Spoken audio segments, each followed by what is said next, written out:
সুপ্রিয় দর্শক, আমি ইমন আর এই মুহূর্তে রয়েছি বাংলাদেশের বর্তমানে আলোচিত যে নামটি সবসময় আমরা গণমাধ্যমে দেখতে পাচ্ছি, সেই সাবেক আইজিপি বেনজির আহমেদের সেই Savanna Eco Park and Resort. তো এটি হচ্ছে গোপালগঞ্জ এবং মাদারীপুরের দুটি জেলাকে একত্রীভূত করেছে এই ইকো পার্কটি। বর্তমানে এই ইকো পার্কটি আজকে সকাল থেকে দুই জেলার দুদক কর্মকর্তারা তারা কিন্তু এখানে রয়েছে এবং এই পার্কটির যে স্থাবর অস্থাবর সম্পত্তি রয়েছে সেগুলোর লিস্ট করা হচ্ছে। আমরা সেই দৃশ্যগুলোই সরাসরি আপনাদের দেখানোর চেষ্টা করব, আমার সঙ্গেই থাকুন।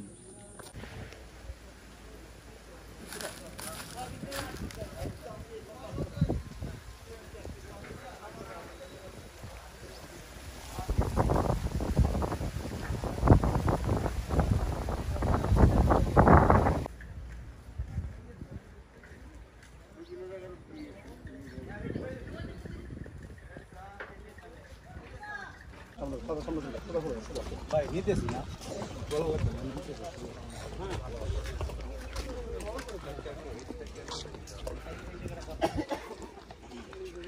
আপনারা কি দিয়ে করা যায় এটা একটু আমাকে যদি বলেন যে স্টিলের কিছু দিতে স্টিলের ইয়ে দিয়ে দিব, আর যদি বলেন যে হচ্ছে আমি বাঁশের কিছু দিলে থাকবে না,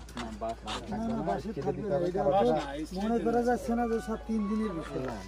এখন হাইটটা কত লোক হবে? হচ্ছে হাইট ওই যে এই তো বললাম না, অনেক আপনার 6 ফিট দিয়ে 8 feet, 6 feet by 8 feet, same এখানে বড় দিকে একটু ভিজিবল বেশি আসতে হবে। আপনারা যেটা ব্যানার করবেন সেটা কি স্টিলের হবে?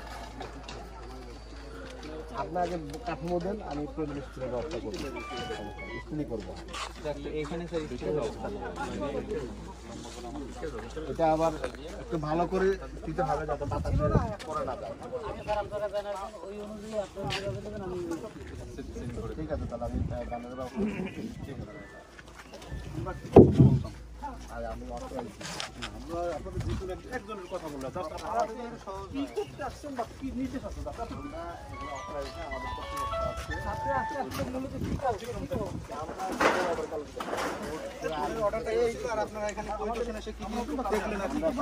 আমরা বলার মতো অথরাইজ আমাদের কর্তৃপক্ষ কর্তৃপক্ষ বলবো, আমরা কোর্টের আদেশ অনুযায়ী কর্তৃপক্ষের নির্দেশ পালন করতে। নির্দেশনাটা কি রয়েছে এটা যদি আপনারা জানেন সবকিছু থেকে আছে। কাইন্ডলি কোর্টের যে নির্দেশনাটা রয়েছে এটাই আমাদের আমরা একটু দায়িত্ব পালন করতে দেন। আমি বলি আপনারা গতকাল রাতে যেভাবে বলছেন এইভাবে আমি বলা যায় আজকে আপনারা কি কোনো জব্দের তালিকা করতেছেন কিনা?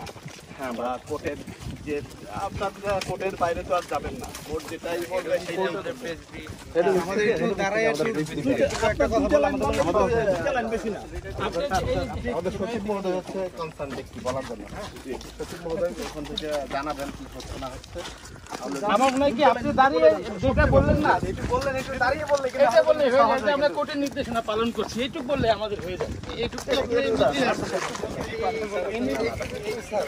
আমাদের একটু ইতিমধ্যে ডিসি মহোদয় আপনাদের একটু দাঁড়ান, একটু দাঁড়ান স্যার, না হেঁটে একটু দাঁড়ান স্যার, একটু দাঁড়াইলে সহজ আর বলেন না প্লিজ একটু তো বলছিনি আপনি তো বলছেন আমাদের কাছে ওই টেকনিক্যাল প্রবলেম আছে, একটু রেকর্ড আছে এই কথাটা একটু বলেন। না প্লিজ প্লিজ মাফ করুন, আমাদের টেকনিক্যাল প্রবলেম আছে না ভাই। আমরা আলোচনা যেটা বলি যে আমরা এই যে এখানে যা যা আছে সব ইনভেন্টরি করি, তালিকা করি। এইটাই আমাদের একটু দাঁড়ায় বলেন, শুনেন এই যে দাঁড়ায় বললে বিষয়টা কিন্তু ভালো দেখা যায় টেলিভিশনে। আপনারা এখন আসতে পারেন, সারা দিতে নাই